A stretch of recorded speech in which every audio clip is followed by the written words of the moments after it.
അസ്സലാമു അലൈക്കും വറഹ്മത്തുള്ളാഹി തആല വബറകാതുഹു. പ്രിയപ്പെട്ട സുഹൃത്തുക്കളെ, ദാരിദ്ര്യവും മറവിയും എത്തിച്ചേരുന്ന 15 കാര്യങ്ങൾ നമ്മുടെ ജീവിതത്തിൽ നമ്മൾ അറിയാതെയും അറിഞ്ഞുകൊണ്ടും മനഃപൂർവ്വമായി ചെയ്യുന്ന ഒരുപാട് കാര്യങ്ങളുടെ കൂട്ടത്തിൽ ഈ പറയപ്പെടുന്ന കാര്യങ്ങളുണ്ടെങ്കിൽ തീർച്ചയായിട്ടും നമ്മുടെ ജീവിതത്തിൽ നിന്ന് അത് ഒഴിവാക്കാൻ നമ്മൾ ശ്രമിക്കുക. കാരണം ദാരിദ്ര്യവും മറവിയും നിങ്ങളുടെ ജീവിതത്തിലേക്ക് എത്തിച്ചേരുന്നതായിരിക്കും. ഏറ്റവും ഒന്നാം നമ്പറായിട്ട് പറയുന്നത് ജനങ്ങളെ ആക്രമിക്കുക. അക്രമം ഏത് രൂപത്തിൽ ഒരു വ്യക്തിയെ ശാരീരികമായിട്ടും മാനസികമായിട്ടുമൊക്കെ മുറിവേൽപ്പിക്കുന്നതിനാണ് അക്രമം എന്ന് പറയുന്നത്. മറ്റുള്ള ആളുകൾക്ക് ഇഷ്ടപ്പെടാത്ത സംസാരം നമ്മുടെ ഭാഗത്തു നിന്നുണ്ടാവുക, അവനെ ശാരീരികമായി ആക്രമിക്കുക, ഇതെല്ലാം തന്നെ ജനങ്ങളെ ആക്രമിക്കുക എന്നതിൽ പെടുന്നതാണ്. രണ്ടാമതായി പറയുന്നത് നിങ്ങൾ സമ്പത്തുണ്ടാക്കുക എന്നത് അമിതമായി ആഗ്രഹിക്കുക. ഏത് സമയത്തും പണം എന്നൊരു ചിന്ത മാത്രം ഉണ്ടായിരിക്കുക.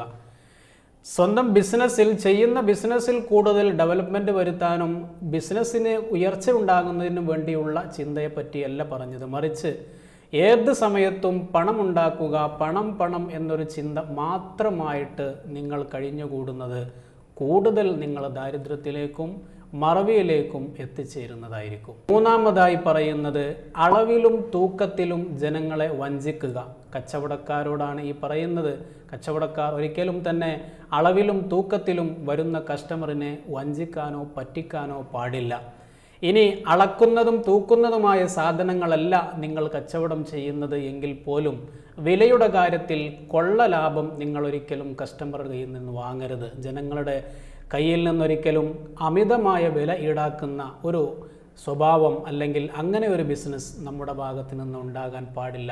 സാധനങ്ങൾക്കൊക്കെ വിൽക്കുന്നതും അതുപോലെ തന്നെ നമ്മൾ കൊടുക്കുന്നതുമായ സാധനങ്ങൾ മുഴുവനും മാന്യമായ വില, കൃത്യമായ അളവിലും തൂക്കത്തിലും കൊടുക്കാൻ കച്ചവടക്കാർ, ബിസിനസ് ചെയ്യുന്ന ആളുകൾ പ്രത്യേകം ശ്രദ്ധിക്കുക. ഇതൊരു വലിയ മാരകമായ തെറ്റാണ്. നാലാമതായി പറയുന്നു നിസ്കാരത്തിൽ കോട്ടുവായിടുക. അള്ളാഹുവിൻ്റെ മുമ്പിൽ നിൽക്കുന്നതാണ് നമ്മൾ നിസ്കരിക്കുന്ന സമയത്ത്. അള്ളാഹുമായിട്ട് നമ്മൾ അഭിമുഖ സംഭാഷണത്തിൽ ഏർപ്പെടുന്ന സമയമാണ് നിസ്കാരം. ആ നിസ്കാരത്തിൽ ഒരിക്കലും തന്നെ കോട്ടുവായിടാൻ പാടില്ല. അഥവാ കോട്ടുവായി വന്നാൽ നമ്മൾ പരമാവധി ഇടത് കൈയിൻ്റെ പുറം ഭാഗം കൊണ്ടത് പൊത്തിപ്പിടിക്കാൻ നമ്മൾ പ്രത്യേകം ശ്രദ്ധിക്കുക. അഞ്ചാമതായി പറയുന്നു കക്കൂസിൽ വെച്ച് ബ്രഷ് ചെയ്യുന്ന പ്രവണത. പല ആളുകളും ഇന്ന് ബാത്റൂമിൽ വെച്ചുകൊണ്ട് തന്നെ ബ്രഷ് ചെയ്യുന്ന ഒരു ശീലമുണ്ട്. ഒഴിവാക്കിയേ പറ്റൂ. മറവി രോഗവും ദാരിദ്ര്യത്തിലേക്കും നിങ്ങളെ കൊണ്ടെത്തിക്കുന്നതാണ്. കുളിക്കുന്ന മുറിയിൽ വെച്ച് ബ്രഷ് ചെയ്യുന്ന കാര്യമല്ല, മറിച്ച് നമ്മുടെ അടിസ്ഥാനപരമായ കാര്യങ്ങൾക്ക് 1-2 ആവശ്യങ്ങൾക്ക് വേണ്ടിയിട്ട് നമ്മൾ പ്രത്യേകം തയ്യാറാക്കിയ ബാത്റൂം, ടോയ്ലറ്റിൽ വെച്ചുകൊണ്ട് നിങ്ങൾ ബ്രഷ് ചെയ്യരുത്. ആറാമതായി പറയുന്നു ചെയ്തു കൊടുത്ത ഗുണങ്ങൾ എടുത്തു പറയുന്ന സ്വഭാവം. തിരുനബി സല്ലല്ലാഹു അലൈഹി വസല്ലമ തങ്ങൾ പറഞ്ഞതായിട്ട് കാണാം, നിങ്ങൾ ചെയ്തു കൊടുത്ത സഹായങ്ങൾ മറക്കുക. ആരെങ്കിലും ഇങ്ങോട്ട് വല്ല സഹായവും നിങ്ങൾക്ക് ചെയ്തിട്ടുണ്ടെങ്കിൽ അത് നിങ്ങൾ ഓർത്തു വെക്കുക. ഇതിന് വിപരീതമായി ചെയ്തു കൊടുത്ത സഹായങ്ങൾ ചെയ്തു കൊടുത്ത വ്യക്തിയോടോ മറ്റുള്ളവരോടോ ഞാൻ ഇന്നയാൾക്ക് ഇന്ന സഹായങ്ങൾ ശരിയാക്കി ചെയ്തു കൊടുത്തിട്ടുണ്ട്, ഇങ്ങനെ ഇടയ്ക്കിടയ്ക്ക് ചെയ്തു കൊടുത്ത കാര്യങ്ങൾ മറ്റുള്ള ആളുകളോടോ ചെയ്തു കൊടുത്തയാളിനോടോ പറയുക. ഇതൊരു നല്ല ശീലമല്ല. ഇത് നിങ്ങൾ ഒഴിവാക്കിയേ പറ്റൂ. ഏഴാമതായിട്ട് പറയുന്നു 2 വിരൽ ഉപയോഗിച്ചുകൊണ്ട് ഭക്ഷണം കഴിക്കുക. എട്ടാമതായിട്ട് പറയുന്നു കെട്ടി നിൽക്കുന്ന വെള്ളത്തിൽ മൂത്രമൊഴിക്കുന്ന സ്വഭാവം. കെട്ടി നിൽക്കുന്ന വെള്ളത്തിൽ നമ്മളറിയാതെ തന്നെ നമ്മൾ കുളിക്കുന്ന വെള്ളമാണ്. അതുപോലെ തന്നെ മറ്റു പക്ഷി മൃഗാദികൾ അതിൽ നിന്ന് വെള്ളം കുടിക്കും. മറ്റുള്ള പല ആളുകളും ഒരു പക്ഷേ അതിൽ നിന്ന് പല കാര്യങ്ങൾക്കും വെള്ളം ഉപയോഗിക്കുന്നതാണ്. അതുകൊണ്ട് തന്നെ കെട്ടി നിൽക്കുന്ന വെള്ളത്തിൽ നിങ്ങൾ മൂത്രമൊഴിക്കാൻ പാടില്ല. 9ാമതായിട്ട് പറയുന്നു കക്കൂസിൽ തുപ്പുക, ബാത്റൂമിൽ തുപ്പുന്ന സ്വഭാവം. അത് മൂത്രത്തിലായാലും മലത്തിലായാലും നമ്മളൊരിക്കലും ഈ ആവശ്യങ്ങൾക്ക് വേണ്ടി നിൽക്കുന്ന സമയത്ത് അതിലേക്ക് തുപ്പാൻ പാടില്ല. ക്ലോസറ്റിലേക്ക് തുപ്പുന്ന ശീലം നല്ലതല്ല. മലയാളികളിൽ മാത്രം കണ്ടുവരുന്ന ഒരു ദുശ്ശീലമാണ് കാണുന്ന സ്ഥലത്ത് മുഴുവനും തുപ്പുക എന്നുള്ള സ്വഭാവം. നമ്മൾ വിദേശ രാജ്യങ്ങളിലൂടെ ഒരു തെരുവിലൂടെ നടന്നു പോകുന്ന സമയത്ത് അവിടെ തുപ്പലം കണ്ടു കഴിഞ്ഞാൽ നമ്മൾ മനസ്സിലാക്കുന്നു ഇതിലൂടെ ഒരു മലയാളി നടന്നു പോയിട്ടുണ്ട്.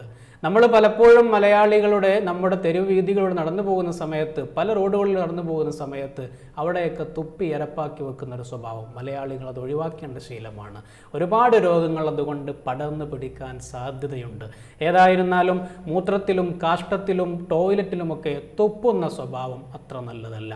10ാമതായിട്ട് പറയുന്നു, കറുത്ത ചെരുപ്പ്, കറുത്ത വസ്ത്രം സ്ഥിരമായി ധരിക്കുക. ഇതും നിങ്ങളെ മറവിയിലേക്കും അതുപോലെ തന്നെ ദാരിദ്ര്യത്തിലേക്കും കൊണ്ടെത്തിക്കുന്നതാണ്. 11ാമതായി പറയുന്നു, ബിസ്മി ചൊല്ലാതെ ഭക്ഷണം കഴിക്കുക. എന്ത് കഴിക്കുകയാണെങ്കിലും കുടിക്കുകയാണെങ്കിലും ബിസ്മി ചൊല്ലിക്കൊണ്ടായിരിക്കണം കഴിക്കേണ്ടത്. അഥവാ ഇനി എപ്പോഴെങ്കിലും നമ്മൾ മറന്നാൽ ബിസ്മില്ലാഹി അവ്വലുഹു ആഖിറുഹു എന്ന് നമ്മൾ ഓർമ്മ വരുന്ന സമയത്ത് അത് ചൊല്ലണം. ബിസ്മി ചൊല്ലാതെ ഒരിക്കലും നമ്മൾ ഭക്ഷണം കഴിക്കാൻ പാടില്ല. 12ാമതായിട്ട് പറയുന്നു, അമിതമായ ഭക്ഷണം കഴിക്കൽ. ആവശ്യമുണ്ടെങ്കിൽ മാത്രം ഭക്ഷണം കഴിക്കുക. അത് തന്നെ വയറ് നിറഞ്ഞു എന്ന് തോന്നിക്കഴിഞ്ഞാൽ, വിശപ്പ് മാറി എന്ന് തോന്നിക്കഴിഞ്ഞാൽ അവിടെ നമ്മൾ സ്റ്റോപ്പ് ചെയ്യുക. ഇതല്ലാതെ ആവശ്യമുണ്ടെങ്കിലും ഇല്ലെങ്കിലും അമിതമായ ഭക്ഷണം കഴിക്കൽ നിങ്ങളെ ദാരിദ്ര്യത്തിലേക്ക് കൊണ്ടെത്തിക്കും. അതുപോലെ തന്നെ മറവി രോഗത്തിലേക്കും നിങ്ങളെ കൊണ്ടെത്തിക്കുന്നു. മറ്റൊന്ന് 13ാമതായിട്ട് പറയുന്നു, അമിതമായ ഉറക്കം. 14ാമതായിട്ട് പറയുന്നു, മൂക്കിൽ വിരലിട്ടുകൊണ്ടിരിക്കുന്ന പ്രവണത. പല ആളുകൾക്കും പല പൊതുസ്ഥലങ്ങളിൽ വെച്ചുകൊണ്ടും സ്ഥിരമായി മൂക്കിൻ്റെ ഉള്ളിൽ കൈയിടുന്ന സ്വഭാവം, അതും നിങ്ങളെ മറവിയിലേക്കും ദാരിദ്ര്യത്തിലേക്കും കൊണ്ടെത്തിക്കുന്നതാണ്. 15ാമതായിട്ട് പറയുന്നു, അമിതമായ സംയോഗം. അമിതമായ സംയോഗ ചിന്ത, സെക്സിൻ്റെ ചിന്തകൾ ഏത് സമയത്തും മനസ്സിലേക്ക് വരുന്നത്, ഇതും ഒരു നല്ല സ്വഭാവമല്ല, നല്ല ശീലമല്ല, മാറ്റേണ്ടത് തന്നെയാണ്. ഈ 15 കാര്യങ്ങൾ എപ്പോഴെങ്കിലും ഒരു വട്ടം നമ്മൾ ചെയ്യുന്നതിനെ കുറിച്ചല്ല ഈ പറഞ്ഞത്, മറിച്ച് സ്ഥിരമായി നമ്മൾ ഈ പറയപ്പെട്ട ഏതെങ്കിലും ഒരു കാര്യം എപ്പോഴും ചെയ്യുന്നുണ്ടെങ്കിൽ തീർച്ചയായിട്ടും അത് നിങ്ങൾ ഒഴിവാക്കേണ്ട ശീലങ്ങളാണ്. ദാരിദ്ര്യത്തിന് തൊട്ടും അതുപോലെ തന്നെ മറവി രോഗത്തെ തൊട്ടും അല്ലാഹു സുബ്ഹാനഹു വ തആല നമ്മെ കാത്തു രക്ഷിക്കുമാറാകട്ടെ. അസ്സലാമു അലൈക്കും വറഹ്മത്തുള്ളാഹി തആല വബറകാതുഹു.